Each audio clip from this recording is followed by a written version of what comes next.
नमः हरे हराय नमः। हरे कृष्णा जी। मंगलाचरण आरंभ करते हैं। ओम नमो भगवते वासुदेवाय।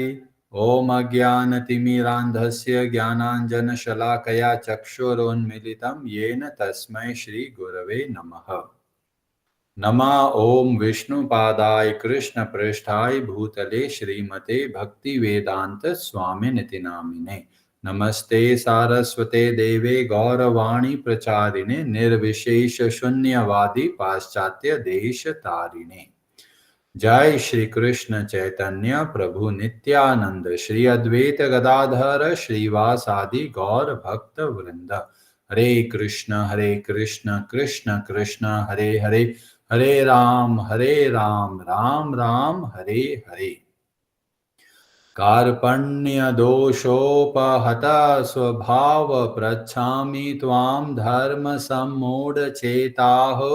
यच्छ्रेयः स्यान्निश्चितं ब्रूहि तन्मे शिष्यस्ते अहं शाधि मां त्वां प्रपन्नम्।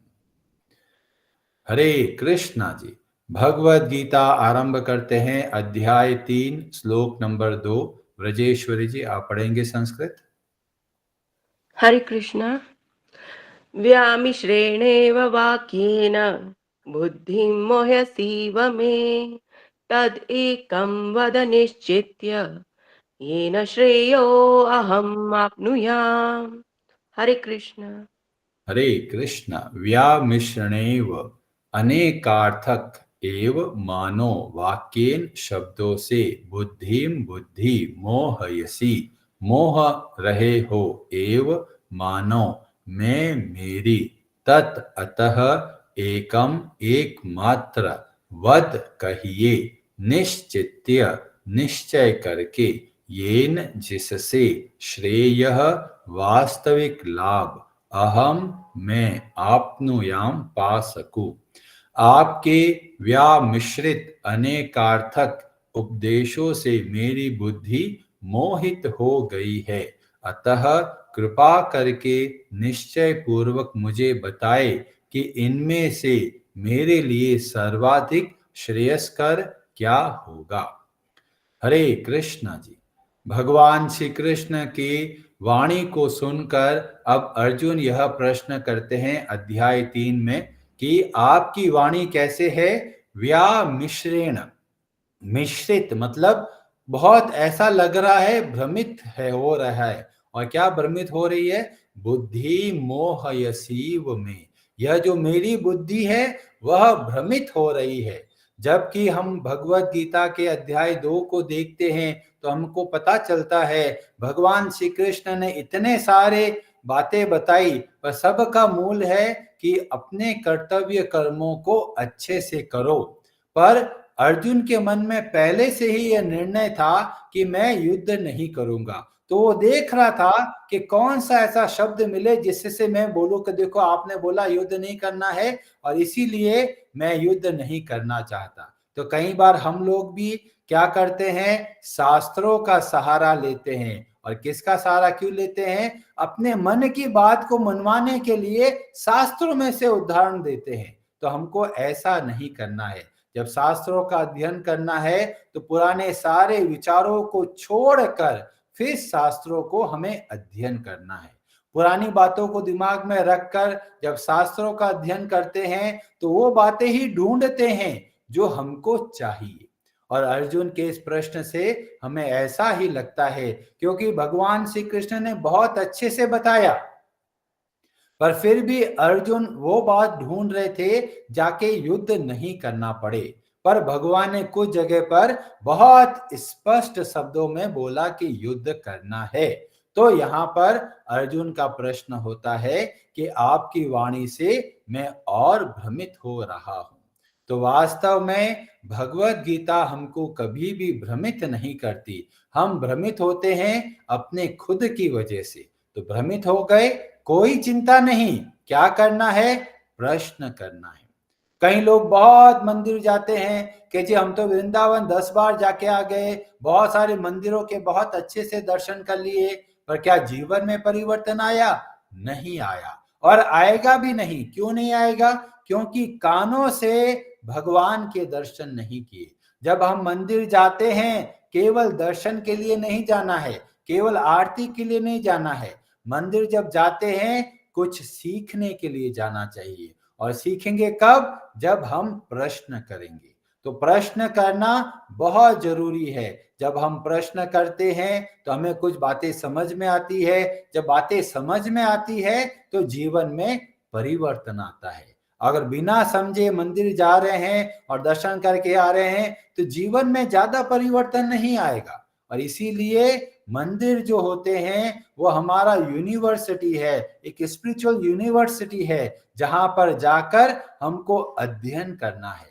तो इसीलिए इस्कॉन के द्वारा ये नियमित रूप से कक्षा होती है, क्लास होती है, भागवतम की क्लास होती है, भगवत गीता की क्लास होती है, ताकि जो लोग मंदिर के दर्शन करने जाए और वहां पर बैठ के अध्ययन करे, सुने, ताकि जीवन में समझ में आए कि हमारा इस जीवन के उद्देश्य क्या है। और अर्जुन जब यह प्रश्न करते हैं, मोहयसीव एव, ऐसा लग रहा है कि भगवान आपके शब्द मुझको मोहित कर रहे हैं। मतलब भगवान भ्रमित नहीं करे, मैं खुद भ्रमित हो रहा हूं। और ऐसा क्यों हो रहा है? क्योंकि भगवान ने अलग अलग जगह पर अलग अलग तरह का उपदेश देखने को मिलता है।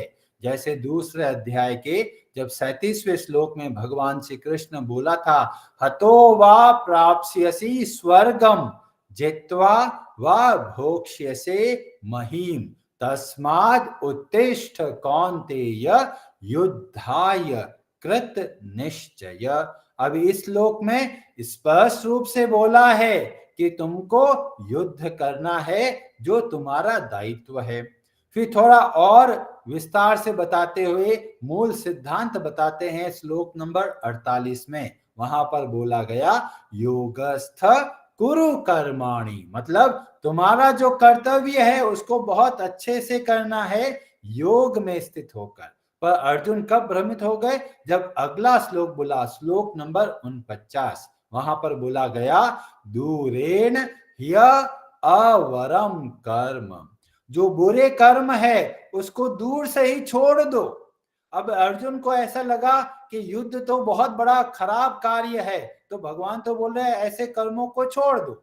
और उसके बाद में भगवान श्री कृष्ण ने स्थित प्रज्ञ के बारे में बताना आरंभ कर दिया और जगह जगह पर शांति शब्द का प्रयोग किया।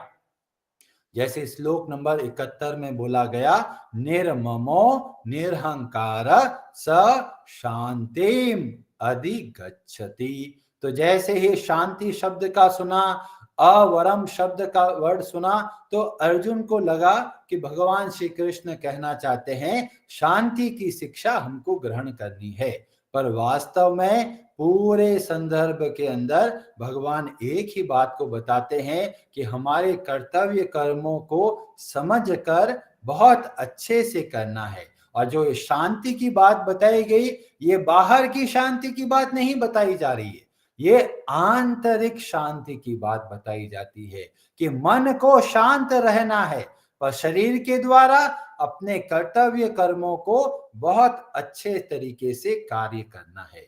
और अर्जुन के माध्यम से हम सबको भी बहुत अच्छे से भगवत गीता को समझने का अवसर मिला, क्योंकि अगर अर्जुन प्रश्न नहीं करते तो वहीं पर बात खत्म हो जाती। पर अर्जुन के प्रश्नों के द्वारा ऐसा लगता है अर्जुन के मन में भी हमारे सबके प्रति दया का भाव है कि वो प्रश्न के माध्यम से आने वाली जनरेशन के लिए कितनी सहायता हो सकती है। और इसीलिए हमें सदैव कृतज्ञ रहना चाहिए इस भगवत गीता के ज्ञान का, जिसके द्वारा हम अपनी परिस्थिति को सही तरीके से समझ सकते हैं और समझकर जीवन में बदलाव लेके आ सकते हैं। कई लोग बहुत संदेह करते हैं, कई लोग अंधविश्वासों का बहुत भरोसा करते हैं। कोई बोलता है टोटका कर दिया, कई लोग बोलते हैं देखो नींबू फेंक दिया है सड़क पे, कई सोचते हैं ये बिल्ली ने रास्ता काट दिया है, तो ऐसे संशयों में नहीं फंसना है, अंधविश्वासी नहीं बनना है, प्रश्न करना है कि वहां पर ऐसा देखा गया, हमारे जीवन में ऐसा है, आप कृपा करके हमें बताइए। तो जब हम प्रश्न करेंगे तो हम सही तरीके से अपने जीवन को चला पाएंगे। कई लोग होते हैं, बाबा जी होते हैं, वो क्या सोचते हैं, जादू टोना करेंगे तुम्हारा जीवन का कल्याण हो जाएगा। अरे बाबा जी, कैसे कल्याण होगा? जब तक हमको ज्ञान नहीं मिलेगा, हमारे जीवन में परिवर्तन कैसे आएगा?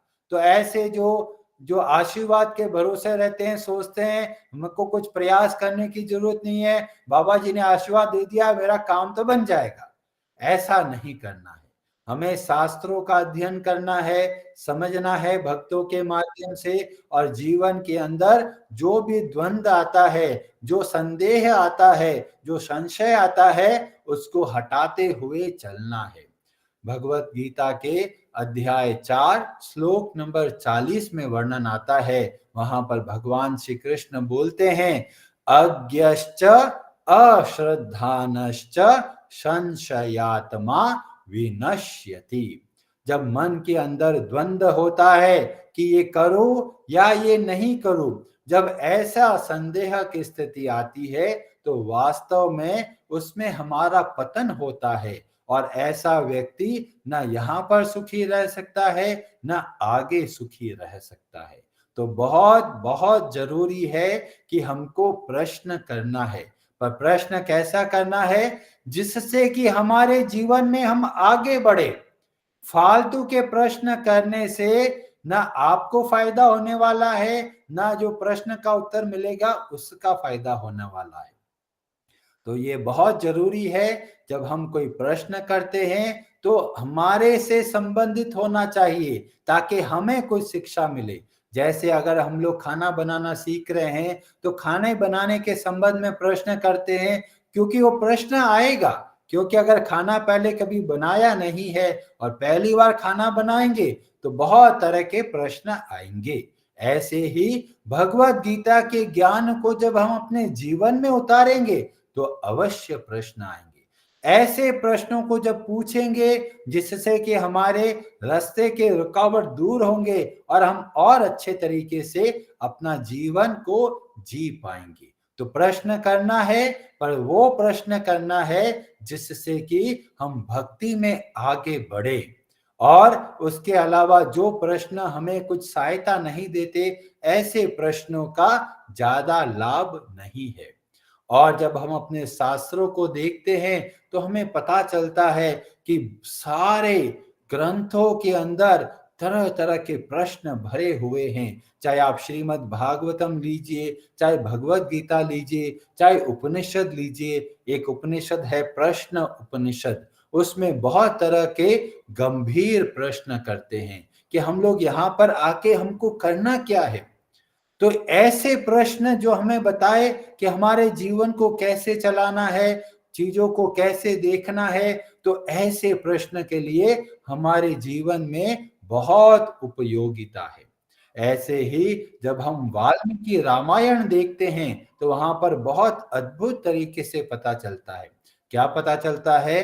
तो वाल्मीकि रामायण के जो प्रथम सर्ग है, उसका अध्याय 1, उसमें पहला श्लोक ही आरंभ होता है प्रश्नों के द्वारा, और वहां पर वर्णन आता है, नारदम परिप्रच्छ।